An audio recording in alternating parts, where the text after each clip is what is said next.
un lycée polyvalent hôtelier. Cela signifie qu'effectivement, l'offre de formation que nous proposons aux élèves et aux familles comprend au moins 3 pôles. Un pôle dédié à l'enseignement général et à la préparation des baccalauréats généraux. Un pôle dédié à la santé, au social, où nous préparons à des baccalauréats technologiques dans le domaine de la santé et du social, professionnels dans le domaine de l'accompagnement, des soins et des services à la personne. Et puis un pôle plus particulièrement dédié à l'hôtellerie et à la restauration, où nous préparons dans le domaine technologique comme dans le domaine professionnel aux différents métiers de l'hôtellerie et de la restauration, pour un établissement qui regroupe au total 1500 apprenants qui, je dirais, ont entre 15 ans et demi et 57 ans, puisque c'est un des rares établissements de l'académie qui regroupe les 3 voies de formation: la formation initiale, la formation continue et l'apprentissage. Donc 1500 apprenants, dont, je dirais, 190 apprentis entièrement tournés vers l'hôtellerie et la restauration. Alors Beuvry, c'est dans la grande périphérie de Béthune, bien sûr. Nous sommes dans le Béthunois et dans le bassin de Bruay-Béthune. C'est un lycée qui est effectivement important en superficie, puisque il accueille un restaurant d'application de plus de 200 places lorsque les cloisons mobiles sont ouvertes, puisqu'il offre aussi la possibilité d'être cloisonné en différents restaurants, puisque à cet égard, je vous rappelle que ces restaurants sont d'abord des salles de cours et que lorsqu'on y consomme un déjeuner ou un dîner, on contribue en quelque sorte à un acte de formation. Et puis, chose assez rare également, il comprend un hôtel d'application de 11 chambres, de la première à la 5e catégorie, de la première à la 5e étoile, avec évidemment cette obligation que vous connaissez de proposer une chambre pour des personnes à mobilité réduite. Donc nous sommes effectivement ici, je dirais, en présence d'un bel outil de formation tout au long de la vie et qui permet d'être en situation professionnelle, notamment dans le domaine de l'hôtellerie et la restauration, avec le concours de la branche professionnelle et de nombreux hôteliers restaurateurs qui acceptent, je dirais, de jouer le jeu de l'alternance. Je veux parler de l'apprentissage et qui acceptent nos apprentis, qu'ils recrutent d'ailleurs souvent ensuite lorsqu'ils ont donné satisfaction. Donc on a un taux d'insertion professionnelle intéressant.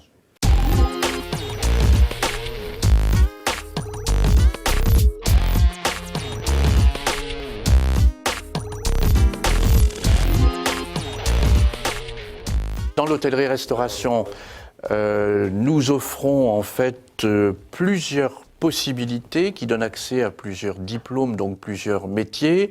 La première possibilité concerne la voie technologique, puisque nous avons une voie technologique structurée sur les 3 niveaux, seconde, première, terminale, qui débouche sur un baccalauréat technologique très coté, au-delà duquel on peut évidemment poursuivre ses études en BTS, hôtellerie-restauration, et nous avons un excellent BTS hôtellerie-restauration avec un taux de pression, je dirais, de plus de 700 candidatures pour 36 places. Et puis nous avons la voie professionnelle, une voie professionnelle qui permet aussi d'intégrer et d'insérer de nombreux élèves, du CAP au BTS, puisqu'on a un certain nombre de bacheliers professionnels qui entrent en BTS hôtellerie-restauration.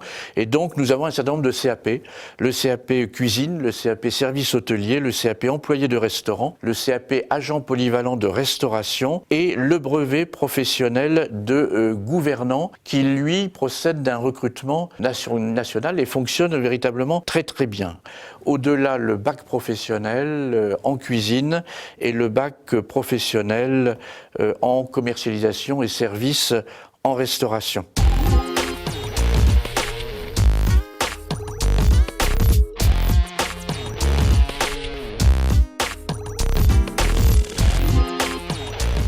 Le BTS hôtellerie, donc c'est une formation qui dure 2 ans. C'est une formation post-bac et qui amène donc les étudiants à avoir des postes à responsabilité à l'issue de leur formation, certes après un temps d'expérience professionnelle.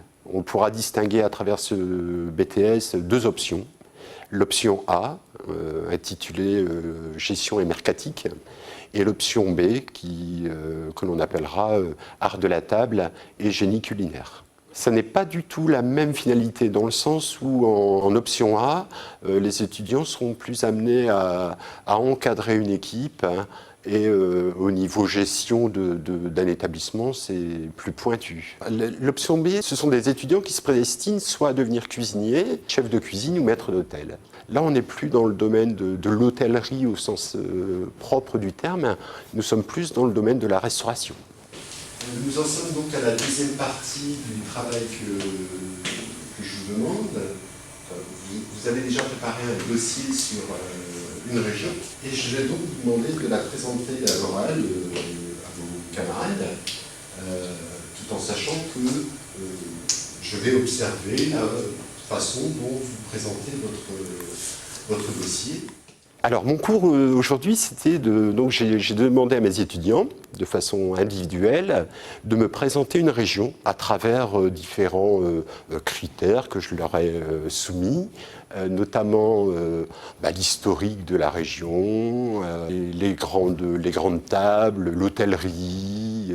Alors, ça les prépare déjà à la rédaction d'un rapport, puisqu'ils ont été amenés à me présenter un rapport écrit, et aussi de le présenter de façon orale, avec un esprit de synthèse, avec le savoir-être également, hein, regarder le public, sourire, synthétiser le rapport, hein, être explicite, voilà, hein, donc faire découvrir une région de façon synthétique à l'oral.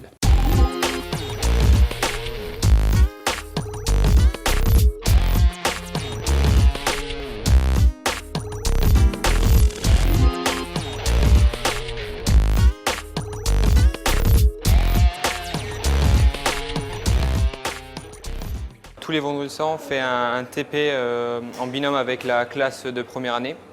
Donc aujourd'hui, on réalise un pré-dessert, un dessert et des milliardises. Et la prochaine fois, on réalisera mise en bouche, entrée et plat. En fait, le BTS, c'est un bac+2, donc c'est plus, ça servira plus à gérer une équipe, à manager, etc. À faire par exemple de la gestion de comptabilité. C'est un peu plus poussé pas la pratique, mais dans la théorie. Je suis rentré en BTS pour, en fait, c'était le cursus à suivre après mon bac, technologique hôtellerie-restauration. Et je suis rentré en option B, donc, parce que j'étais plus attaché au côté cuisine-service qu'au côté hébergement et gestion.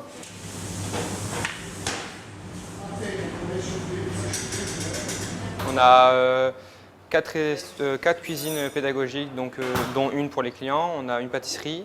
On a donc 4 restaurants d'une capacité de 30 couverts qu'on peut réunir en un seul restaurant.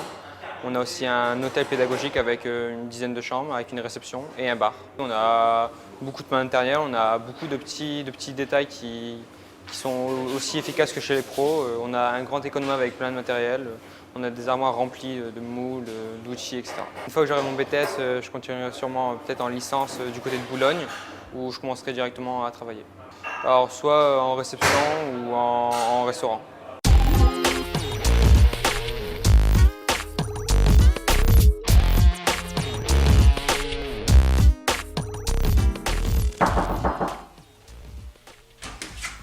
Service d'étage.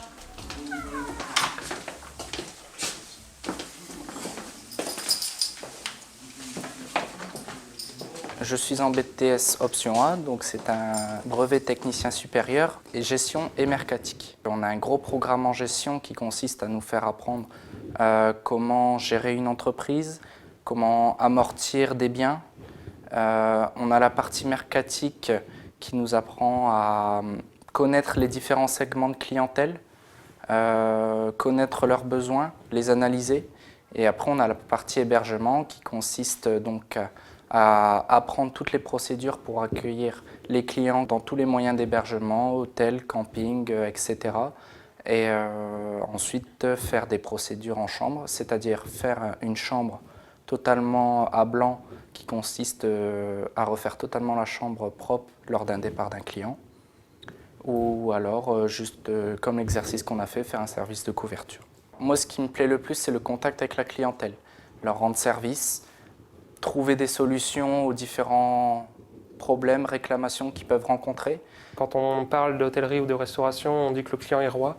Et donc voilà, c'est vraiment mettre tout ce qui est en notre pouvoir pour satisfaire le client et que son séjour ou ses vacances, ou que ça se passe pour le mieux et que ça soit vraiment une réussite. Alors mon projet post-BTS, je sais très bien que je devrais rentrer en tant que réceptionniste au départ. Par contre, j'aimerais gravir les échelons et devenir directeur d'établissement.